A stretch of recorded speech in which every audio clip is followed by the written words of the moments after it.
our schoolboy, and you know, we all schoolboys sometimes. I was a schoolboy once.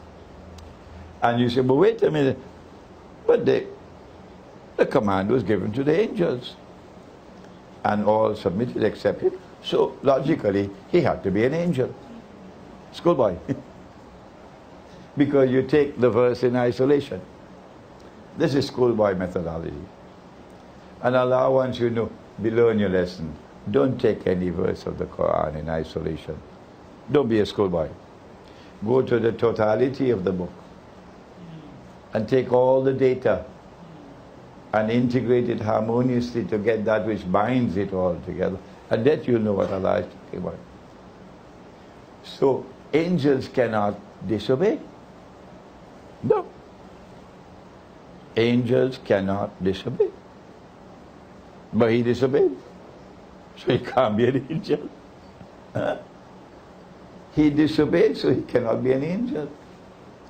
But the schoolboy already declared he's an angel. And then Allah says elsewhere in the Quran, he's jinn.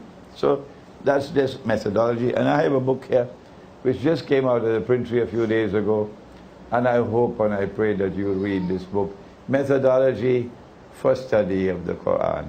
Do please, please, please read and study this book. So then he refused to make sajda. So Allah asked him, Iblis, when I ordered you to make sajda, why did you refuse? Do you know the answer he gave? I hope we will be friends when the lecture is over. Okay? I hope and pray we'll be friends when the lecture is over. He said, I'm better than him.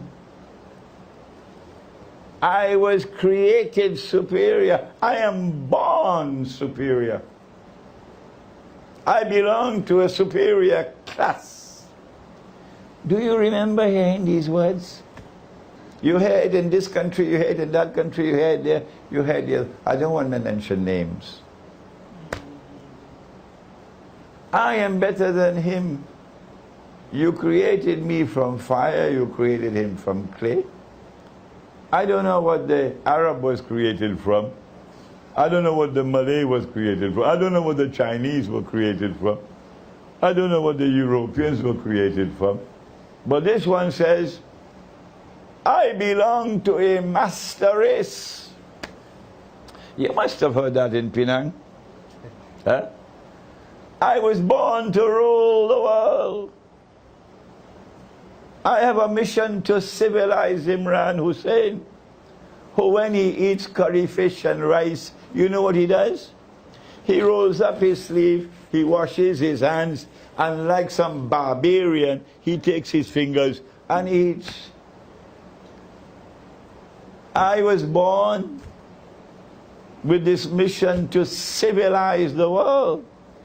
That civilized people don't eat like that. And civilized people don't dress like this. And civilized people shave off their beards. You heard it, didn't you? And they sent their armies all over the world because they had the scientific and technological revolution. And they colonized the rest of the world. Because they are the master race, with a mission to civilize the rest of the world. We are natives. We are inferior to them.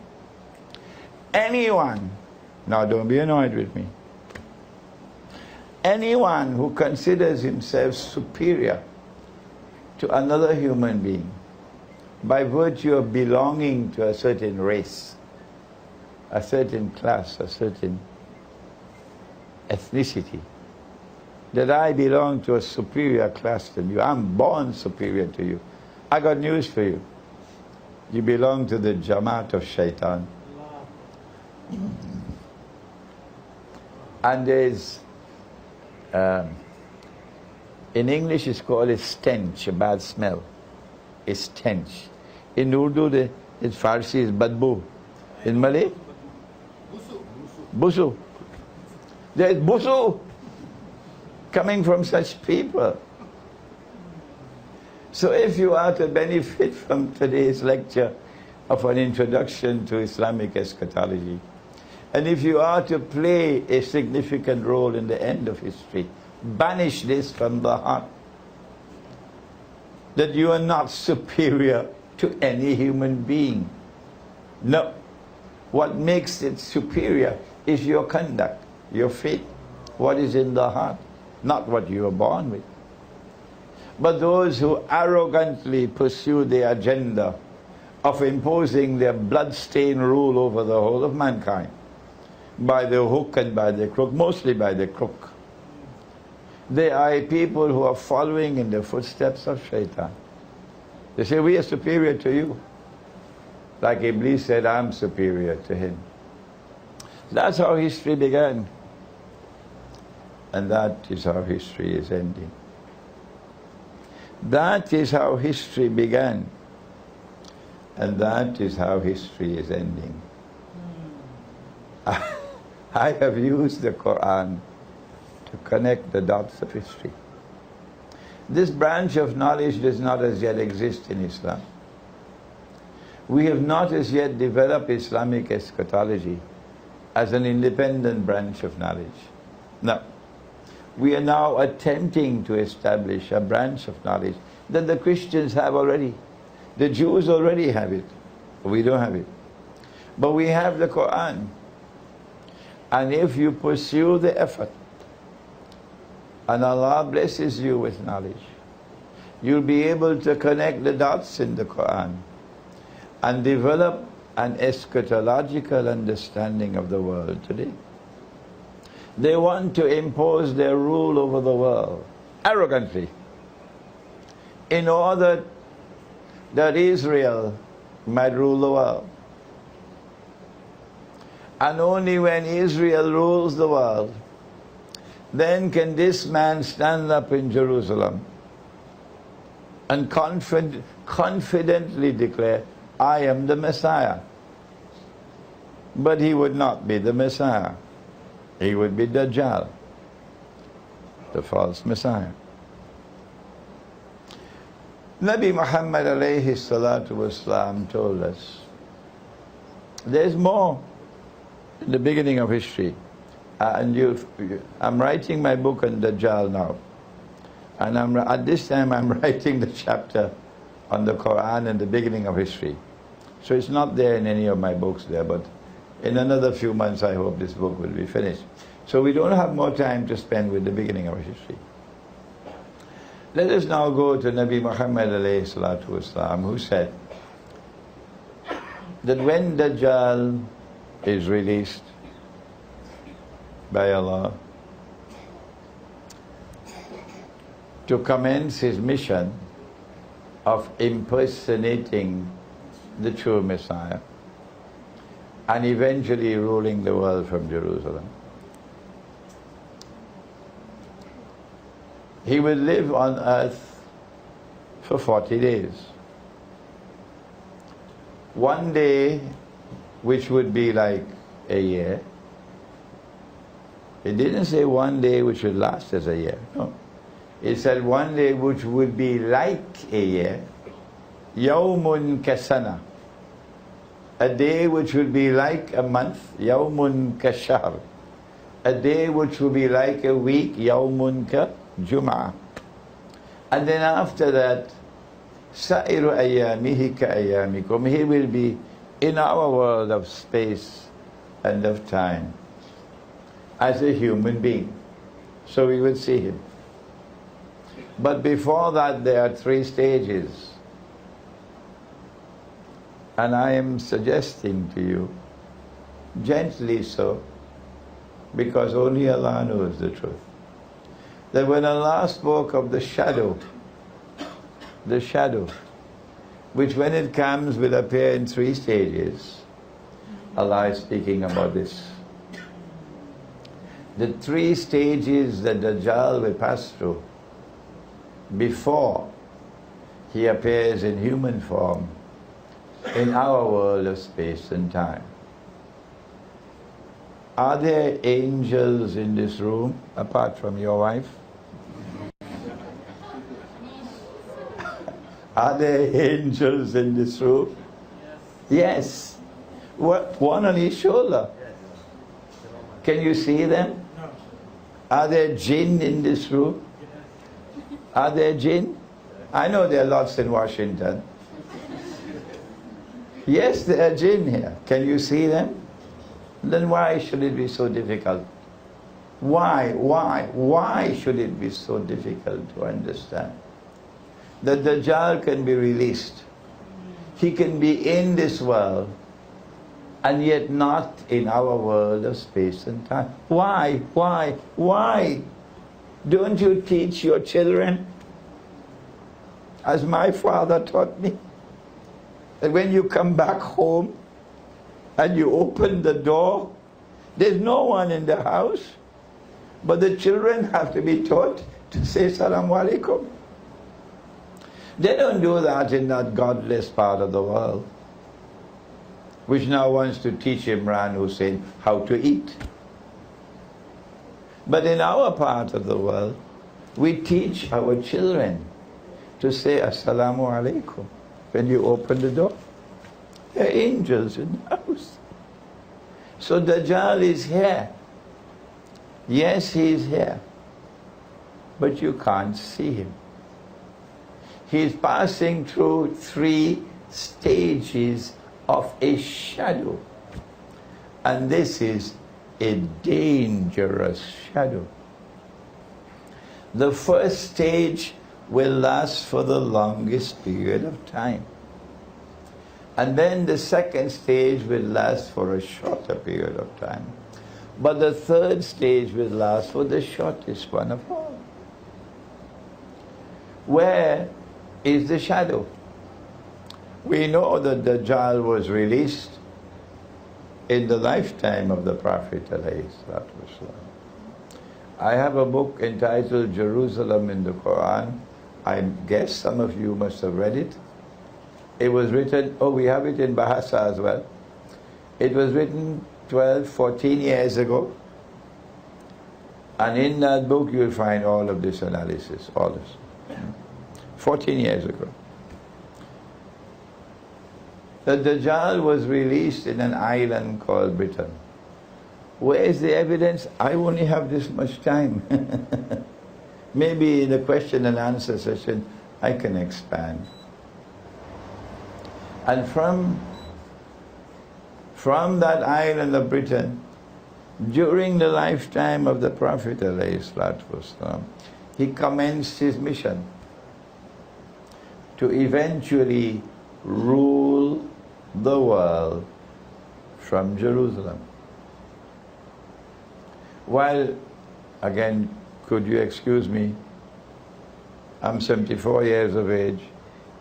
I've been teaching this subject for so long, I'm tired now. While we were drinking our teh tarik and eating roti canai, the Russians were thinking. The Russian leader speaks like no Muslim leader dares to speak. None. No prime minister, no president, no king in this Muslim world dares to speak the way Putin speaks. I'm proud of Putin. He accuses the United States of imperial ambitions. He uses elegant language. That's Russian diplomacy today. They use elegant language, but they punch you with a powerful punch. They accuse the United States and the West of imperial ambitions, which is exactly what we're talking about here, wanting to rule the world. The mission commenced in Britain. And suddenly we find Britain emerging for the first time in modern history. It never happened before. Britain emerges as a ruling state. And when you were in school in Penang, they taught you about Pax Britannica. Yeah. And you knew that the sterling pound was His Majesty, the sterling pound. When you were in school in Penang, we see all of these jerseys. from Penang today. Britain emerged as the ruling state. And not only does Britain control every single naval port in the world, strategically important naval port in the world, because the British Navy is more powerful than the combined might of all other navies in the world.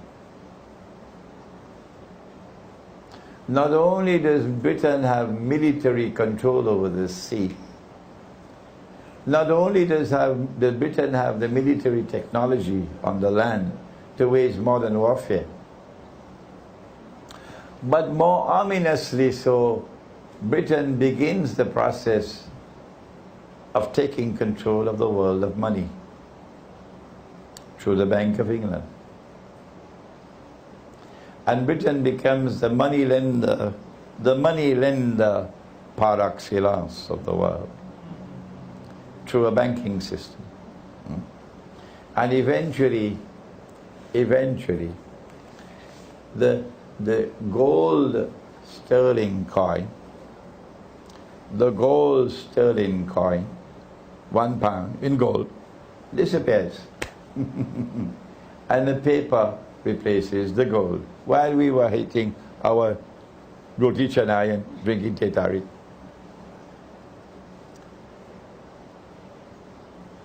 And then came the end of the day like a year. The first stage of the shadow had ended. And now the second stage of the shadow commenced. When Britain is facing defeat in the First World War and in the Second World War, and if the United States had not intervened, Britain would have been doomed. The United States has emerged out of nowhere and using slave labor while going to church on Sunday mornings and praying to a white man who is God. Using slave labor, they fast-tracked building a new paradise on earth. When we had slavery, we didn't start it. We met it. But they started slavery. They turned to slavery to build a new America, a golden world that will dazzle the world. We met slavery. We didn't start. And what did our prophets say? But the New York Times wouldn't print it. Our prophets said, give your slave to eat the food that you eat, and give him to wear the clothes that you wear. In Islam, when we liberated a slave, we made sure that we first restored his humanity, and then we liberated him. And after we liberated him, we embraced him as our brother. And by the next generation, you didn't know whose father was a slave master and whose father was a slave. But in the United States of America, which all of mankind is worshipping today, they've forgotten Mecca as their Qibla. Their Qibla is Washington and London. That's where they worship. They worship at the altar of a US visa. Forgive my sarcasm. The son of the slave and the grandson of the slave and the great-grandson and the great-great-great-great-grandson of the slave is still a slave. And the slave master is still a slave master after 200 years. And they dare to talk to Islam?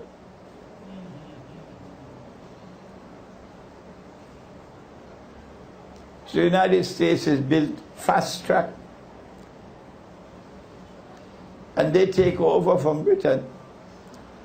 Because now you have something called, you must have heard about it, the aeroplane.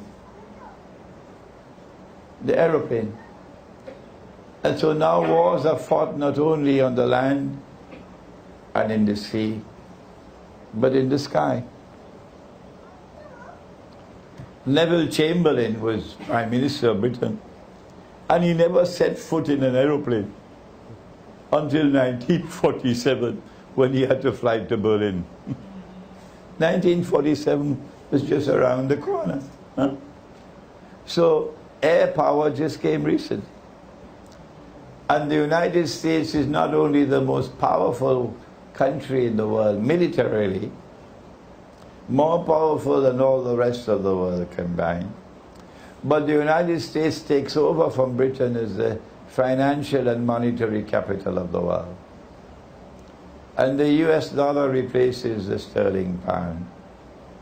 Momentous change taking place in the world.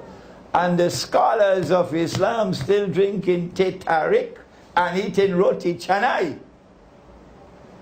And you can search and search and search and search. You will not find any analysis from any Islamic scholar using the Quran, using the Hadith to explain what is happening in the world. No. What happened to them? I believe methodology has played a significant role in this monstrous failure on the part of Islamic scholarship. And so a day like a month replaced a day like a year. And Pax Americana replaced Pax Britannica. We have an explanation for Pax Britannica. We have an explanation for Pax Americana. Let me hear yours. If you are a political scientist, let me hear what is your explanation. I have been around the universities. There is none. None. Ours is the only one. We are now living at that moment in time when if you have eyes and you can see, you would know that the United States of America is now in irreversible decline.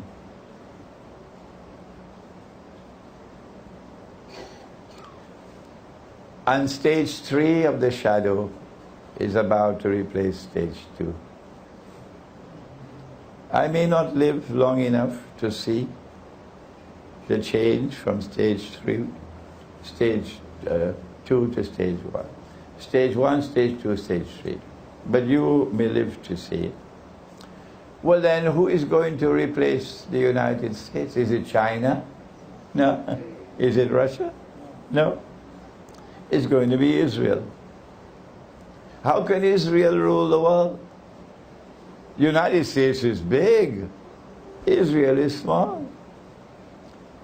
Either Israel has to expand and become very big and powerful like the United States, or, very sad to mention it, the world has to become smaller. The world has to become smaller. Which one will it be? You know the answer. As terrifying as it is, you know the answer. That is why we're expecting nuclear war before November the 4th of this year. Before November the 4th of this year. Nuclear war. I hope I am wrong. I pray that I am wrong. I'll be happy if I'm wrong. But I have to tell you, they cannot take a chance that Donald Trump will become president. They cannot take that chance. Because Donald Trump says, it makes no sense for us to have this antagonistic relationship with Russia. Yes. No. Donald Trump says, I'm a businessman. I'm not going to allow the Chinese to do business the way they've been doing it in the past. Things are going to be different with me. So they cannot take a chance. They have to attack Russia before the elections in the United States. And Russia is ready for them. Russia is not afraid. And thank Allah for Russia. And thank Allah for China. We're not talking about Singapore. We're talking about China. China is a proud civilization. Don't look down your nose on the Chinese. China is a proud civilization. China will not bend her knee before Washington.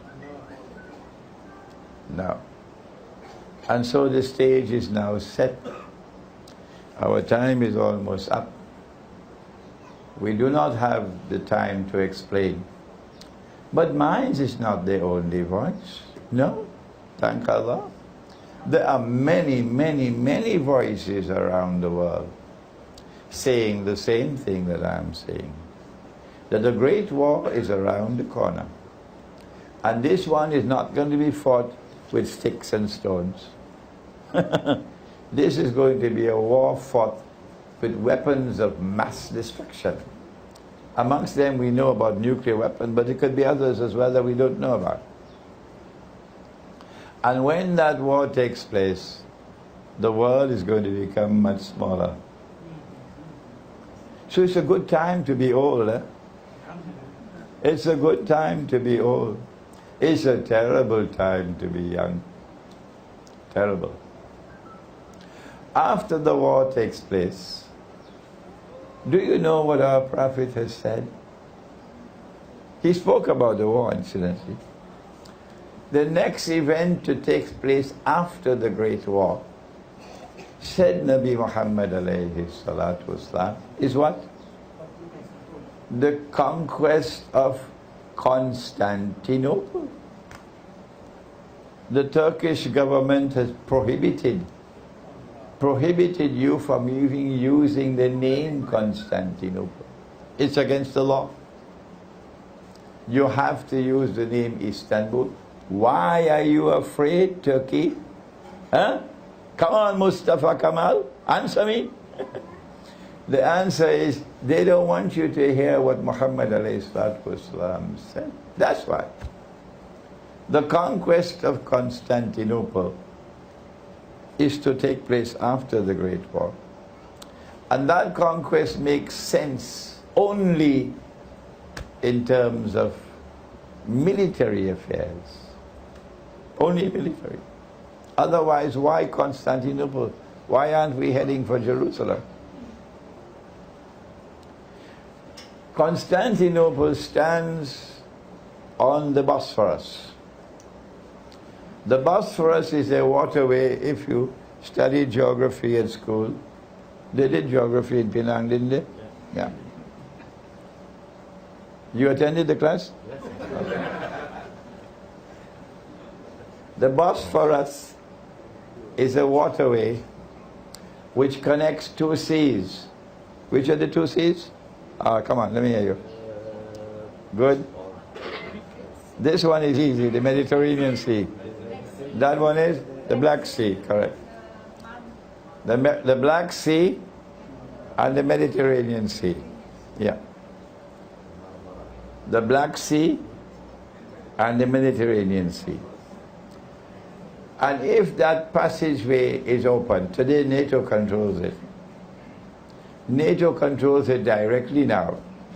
And NATO controlled it before through their friend. Who was their friend? Who was their friend who controlled the Bosphorus for 500-600 years? The Ottoman, Dajjal's Ottoman Empire.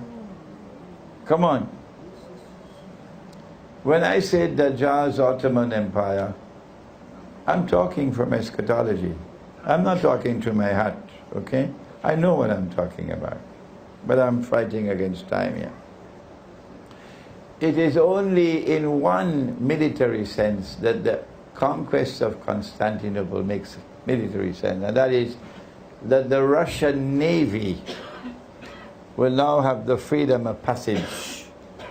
NATO cannot stop it, to enter into the Mediterranean, indicating that the war which is coming is going to spell the destruction of NATO.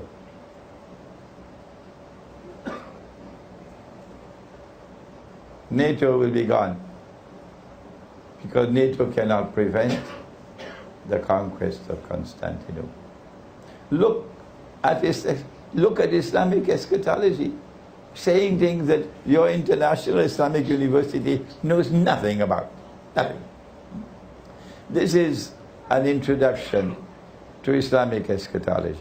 There's much more to the subject. I advise you to read my books. Several of my books are on eschatology, an Islamic view of Gog and Magog in the modern world, Jerusalem in the Quran. We have these in English and in Bahasa. Surah Al-Kahf and the modern age. Surah Al-Kahf is that surah of the Quran, more than any surah, which deals with Akhirul Zaman. And then there is a small booklet on Khidr, about 25 pages. On money, you'll find the gold dinar and silver dirham, Islam and the future of money. The paper money is going. Oh yes, there'll be no paper money tomorrow. When Israel takes over, the new money is going to be invisible and intangible. Electronic and digital money. And we said this 15, 20 years ago. Huh? But who was listening? At that time, you can't take your money out of the bank. So banks rule the world. Banking is almost ruling the world today. Tomorrow, banking will rule the world. And if you cross the line, that's it. Your account will be frozen. So we will all become slaves now in order to protect our bank account. You have to bow down and worship Dajjal if you want your bank account to remain open. That is tomorrow. We pray that Allah subhanahu wa ta'ala may make us a people who will return to His book, the Quran, to study the Quran, that the Quran might explain to us the world today. ربنا تقبل منا إنك أنت السميع العليم وتب علينا يا مولانا إنك أنت التواب الرحيم برحمتك يا أرحم الراحمين آمين.